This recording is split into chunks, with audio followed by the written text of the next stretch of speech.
Chakri, it's been a fabulous 2 or 3 weeks as far as private sector banks are concerned. They've done phenomenally well, in particular ICICI Bank, which is headed towards a record high. Within financials of all hues and colors, whether it's private banks, public sector banks, or even NBFCs, what is your thought? Where is the maximum money coming in? I think first is we would look at NBFCs. NBFCs, whenever RBI starts cutting interest rates, and we have at least another totally 75 basis points of cuts, if not more, 25 done plus another 50 coming up. And in that environment, NBFCs clearly benefit. Yes, it's fairly well understood that in the initial part, NIMs will be hit, but most importantly, loan growth picks up.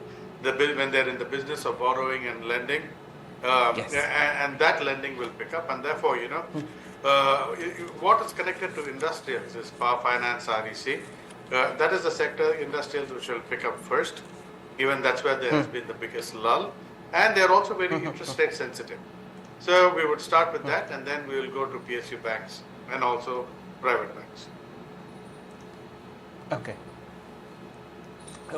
It's interesting that you mentioned that you're looking for a rate cut in the first week of April. That's because the RBI credit policy will be upon us, and the new RBI governor, Mr. Malhotra, has been working overtime over the last 2 months to adequately provide liquidity in a market that was, really stuck at the illiquid end.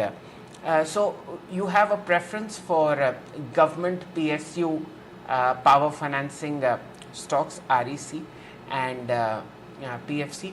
How do you look at the PSU side of the banking sector? Would you have any favorites at that edge, or are you still partial towards HDFC and ICICI banks? PSU banks are looking good, whether it's a large cap SBI.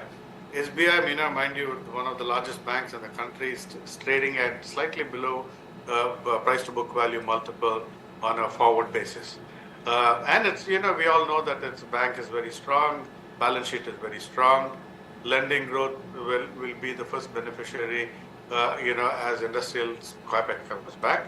And on the mid-cap side, companies like banks like Canara Bank and Union Bank of India. Again, they're trading far below book value. Their balance sheets too are very strong and clean, and they'll also benefit. So I think it is SBI, Canara Bank and Union Bank. If you like the video, do like, comment, share and subscribe.